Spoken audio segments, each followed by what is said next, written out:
ಈಗ ನಿಮ್ಮನ್ನು ನಾವು ಸಹಜ ನಟ ಅಂತ ಕರಿತೀವಿ. ಅಂದರೆ ಅದು ನೀವು ಆ್ಯಕ್ಟಿಂಗ್ ಮಾಡ್ತಿರೋ ಇಲ್ವೋ ಅಂತ ನಮಗೆ ಗೊತ್ತಾಗಲ್ಲ ಸಮಟೈಮ್ಸ್. ಶಂಕರ್ನಾಗ್ ಅವ್ರಿಗೆ ಕೆಲವರು ಮ್ಯಾನರಿಸಮ್ ಇತ್ತು ಇದರದ್ದು. ಈಗ ನೀವು ತಮ್ಮನಾಗಿ ಹೇಳ್ತಿರಲ್ವಾ ಅವ್ರ ಆ್ಯಕ್ಟಿಂಗ್ ಬಗ್ಗೆ ಏನಾದರೂ, ಆ್ಯಂಡ್ ಆ ರೀತಿ ಕನ್ವರ್ಸೇಷನ್ ಆಗ್ತಿರಲ್ವ ನಿಮ್ಮಲ್ಲಿ ಆ್ಯಕ್ಟಿಂಗ್ ವಿಚಾರಕ್ಕೆ ಸಂಬಂಧಪಟ್ಟ ಹಾಗೆ? ಇಲ್ಲ, ಹೆಚ್ಚಾಗಿ ನಾನು ಯಾರಿಗೂ, ಯಾಕಂದರೆ ಅವರವ್ರ ಸ್ಟೈಲಲ್ಲಿ ಬರ್ತಾರೆ. ಆತನಿಗೆ ನಟನಾಗಿಂತ ನಿರ್ದೇಶನದಲ್ಲಿ ಹೆಚ್ಚು ಆಸಕ್ತಿ ಇತ್ತು ಆವತ್ತಿನ. ಹಾಗಾಗಿ ಏನಾದ್ರು ಮಾಡುವಾಗ he was be very reluctant. ಇದು ಬೇಡ, ಮೊದಲು ಫಿಲ್ಮಲ್ಲೂ ಕೂಡ ಆತ ಬಹಳ ರಿಲಕ್ಟೆಂಟ್ ಆಗಿದೆ. ಆಮೇಲೆ ಗಿರೀಶ್ ಕಾರ್ನಾಡ್ ಅವ್ರ ಒತ್ತಡಕ್ಕೆ ಬಂದಿದ್ದು, ನಾನು ಹೇಳಿ ಕಡೆಗೆ ಬಂದಿದ್ದು. ಆಮೇಲೆ ಇದರ ಸ್ಕ್ರೀನ್ ಪ್ಲೇ ಕೂಡ ಒಂಥರ ಸ್ಟೋರಿ ಎಲ್ಲ ಕೊಟ್ಟಿದ್ದು ಗಿರೀಶ್ ಕಾರ್ನಾಡ್. ಆಮೇಲೆ ನಾವು ನಂತರ ಗಿರೀಶ್ ಕಾರ್ನಾಡ್ ಜೊತೆಲಿ ಅನ್ವೇಷಣೆ ಅಂತ ಒಂದು ಫಿಲ್ಮ್ ಸ್ಮಿತಾ ಪಾಟೀಲ್ ಕೂಡ ಇರ್ತಿತ್ತು. ಸೊ ಇದು actually story wise, screenplay wise Girish Karnad ಅವರು ಈಸ್ ಬಿಬಿ. ಹಾಗಾಗಿ ನಾನು ನಟನೆಗೆ ಅವನದೇ ಯಾರಿಗೂ, because one should not disturb one's approach our style of acting ಅಂತ ನನ್ನ. ಸೊ ನನಗೂ ಕೂಡ ನಾನು ಯಾರು ಹೇಳಿದ್ರೆ ನಿನ್ನ ಸ್ಟೈಲ್ ಚೇಂಜ್ ಮಾಡುವಂದ್ರೆ ನನಗೆ ಹಿಡಿಸ್ತಿರ್ಲಿಲ್ಲ. ಉದಾಹರಣೆಗೆ ನಾನು ನಾಟಕದಲ್ಲಿ ಮಾಡುವಾಗ, ರಿಹರ್ಸಲಲ್ಲಿ ಮಾಡುವಾಗ ಒಂದು ರೀತಿ ಅವರು ನಿರ್ದೇಶಕರು ಹೇಳ್ದಂಗೆ ಮಾಡ್ತಿದ್ದೆ. ಸ್ಟೇಜ್ ಮೇಲೆ ಹೋದ ದಿವಸ ನಾನು ನನ್ನ ಯಾವ ಇಂಗ್ಲೀಷ್ ಫಿಲ್ಮ್ಸ್ ನೋಡಿ ನಾನು ಇನ್ಸ್ಪಿರೇಷನ್ ಪಡೆದಿದ್ನೋ ಅದೇ ರೀತಿ ನ್ಯಾಚುರಲಿಸ್ಟಿಕ್ ಮಾಡ್ತಿದ್ದೆ. ಶೋ ಆದಮೇಲೆ ಬೈಯೋರು ಫಸ್ಟ್ ಒಂದು 2-3 ಶೋ, ಏನು ನೀನು ರಿಹರ್ಸಲಲ್ಲಿ ಒಂದು ಮಾಡ್ತೀಯಾ, ಆಮೇಲೆ ಅಲ್ಲಿ ಹೋದರೆ ಸ್ಟೇಜ್ ಮೇಲೆ ಒಂದು ಮಾಡ್ತೀಯಾ, ಬೇರೆ ನಿನ್ನ ಜೊತೆ ನಟಿಸುವವರಿಗೆ ಎಷ್ಟು ತೊಂದರೆ ಆಗೋದಿಲ್ವ, ಕ್ಯೂ ಕರೆಕ್ಟಾಗಿ ಕೊಡ್ತೀನಲ್ಲ ಅಂತ. ಕಡೆಗೆ ಅದಕ್ಕೆ ಮೆಚ್ಚುಗೆ ಬಂದಮೇಲೆ ಅದೇ ಅಕ್ಸೆಪ್ಟೇಬಲ್ ಆಯಿತು. ಹಾಗಾಗಿ ಆ ಥರ ಒಂದ್ಸಲ became a darling of the masses ಅಲ್ಲ.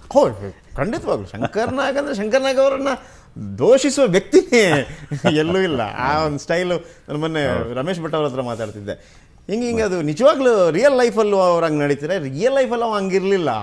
ಅವನೇನು ಡೈರೆಕ್ಷನ್ ಮಾಡ್ತಿರುವಾಗ ಅವನೇನು ಹಂಗಾಗತ್ತೆ ಅವ್ನಿಗೆ ಗೊತ್ತಿಲ್ಲ, ಬಟ್ ಹಿಂಗೆ ಮಾಡುವಾಗ ಆರಾಮಾಗಿದ್ದ, ಸ್ವಲ್ಪ ಜಾಸ್ತಿ ಬಿಸ್ತಾ ಇದ್ದ ಅಂತಂದ್ಬಿಟ್ಟು. ಅವ್ರದ್ದು ಇದೊಂದು ಭಾಳ ಇತ್ತಂತಲ್ಲ ಸರ್, ಶಂಕರ್ನಾಗ್ ಅವರು ಸಣ್ಣದಿರುವಾಗ ಈ ಗುಂಡು ಅಂತೆ, ಇಡೀ ನಿಮ್ಮ ಅಮ್ಮನ ಹತ್ರ ಒಂದು ಕೇಳೋದಂತೆ, ಅವನು ಏನು ಕೊಡ್ತೀರಿ ಊಟಕ್ಕೆ ಅಂತ ಜನ ಕೇಳೋರು. ಯಾಕಂದರೆ ಇವು ಅವತ್ತನು ಪ್ರಕೃತಿ ದತ್ತ ಅದು ದಷ್ಟಪುಷ್ಟನಾಗಿದ್ದ. ಬಟ್ ನೀವು ವಿಲ್ ಬಿ ಸರ್ಪ್ರೈಸ್, ಇತರರು ಕೇಳುವರು. ಮತ್ತು ನಾವು ನಾನು ಆವಾಗ ಹೇಳಿದೆ ಟಿಫಿನ್ ಕ್ಯಾರಿಯರ್ ಬಂತು ಅಂತ. ಅವನು ತಿನ್ನೋದಂದ್ರೆ ಅಲ್ಲಿ ರೈಸ್ ತಗೊಳ್ಳೋನು, ಪಲ್ಯ ಯಾವುದೂ ಮುಟ್ತಿರ್ಲಿಲ್ಲ. ತೊವೆ ಕೂಡ ಸುಮ್ಮನೆ ಅಷ್ಟೇ ನಾನು ಒತ್ತಾಯದಿಂದ ಹಾಕೋದು, ಅದರಲ್ಲೇ ಪ್ರೋಟೀನ್ ಇರೋದು ಕಣ, ಅದು ತಿನ್ನೋ ನೀನು ಅಂದರು. ಅವನು ಅಷ್ಟು ಅನ್ನದ ಮೇಲೆ ಹಾಲು, ಸಕ್ಕರೆ, ಆಮೇಲೆ ಒಂದು ಬಾಳೆಹಣ್ಣು. ಇದು ಆತನ ಒಂದು ಡಯಟ್ ಆಗಿತ್ತು ಫಾರ್ ಎ ಲಾಂಗ್ ಟೈಮ್. ಅದರ ಸುಡ್ ಆಸ್ಕ್ ಅಮ್ಮಂಗೆ ಕೇಳಿ ಏನು ಕೊಡ್ತೀಯ.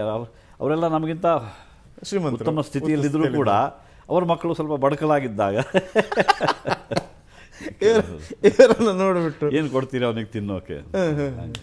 ಬಟ್ ಅದು ನೀವೊಮ್ಮೆ ಶಿಫ್ಟ್ ಆಗ್ತಿರಲ್ಲ ಈ ಕಡೆಗೆ, ಎಲ್ಲಿಗೆ ಕರ್ನಾಟಕ ಶಿಫ್ಟ್ ಆಗ್ತೀರಿ. ಅವರಲ್ಲಿ ಏನು ಮಾಡ್ಕೋತಿದ್ರು ಆ ಟೈಮಲ್ಲಿ? ಆವಾಗ ನನಗೆ ಸಂಪಾದನೆ ಶುರುವಾಗಿತ್ತಲ್ಲ. ಸೊ ಆತನಿಗೆ ತೊಂದರೆ ಆಗಬಾರ್ದು ಅನ್ನೋ ರೀತಿಯಲ್ಲಿ ಅಣ್ಣನಾಗಿ ನಾನು ವ್ಯವಸ್ಥೆ ಮಾಡ್ತಿದ್ದೆ. ಆದರೆ ಅವನು ಕೂಡ ಈ ಲೈನಿಗೆ ಬಂದ. ಮೊದಲು ಇಷ್ಟ ಇರಲಿಲ್ಲ, ಯಾಕಂದರೆ ಆಗಿನ ಕಾಲದಲ್ಲಿ ಅವನ ಸ್ನೇಹಿತರು, ಅವನು ಸಮಕಾಲೀನರು, all his contemporary youngsters and all ಎಲ್ಲರೂ ಫಾರಿನಿಗೆ ಹೋಗ್ತಿದ್ರು. ಸೊ ನಾನು ಆವಾಗ ಸ್ವಲ್ಪ ಒತ್ತಡ ಹಾಕ್ತಿದ್ದೆ. ಬೇರೆ ದೇಶದಲ್ಲಿ ಹೋಗಿ ಸೆಕೆಂಡ್ ಸಿಟಿಸನ್ ಆಗಿ ಬಾಳೋದಕ್ಕಿಂತ ನಮ್ಮ ದೇಶದಲ್ಲೇ ಇದು ಏನಾದರೂ ಸಾಧಿಸಬೇಕಲ್ವಾ ಅಂಥ ಸಂದರ್ಭದಲ್ಲಿ ನಾಟಕಗಳಲ್ಲೆಲ್ಲ ಮಾಡ್ತಿದ್ದ.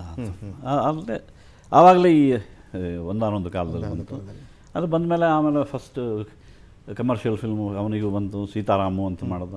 ಆಮೇಲೆ ಆಟೋ ರಾಜ, ಹೀಗೆಲ್ಲ ಝೂಮ್ ಹ್ಯೂಜ್ ಶಂಕರ್ ಹತ್ರ ಬಂದಾಗ ನಾನು ಅವನಿಗೆ ಎನ್ಕರೇಜ್ ಮಾಡೋದು. ಅಷ್ಟರಲ್ಲಿ ಶ್ಯಾಮ್ ಬೆನಗಲ್ ಕೂಡ ಭಾರತ ಏಕ್ ಖೋಜ್ ಮಾಡಿದ್ರು. ಸೊ ನೋಡಿ ಇಂಪ್ಯಾಕ್ಟ್ ಇರ್ತದೆ, ಒಂದು ಚೇಂಜ್ ನೋಡೋಣ, ನೀನು ಮಾಡೋ ಹಾಗಿದ್ರೆ ನಾನು ಮಾಡ್ತೀನಿ ಅಂತ.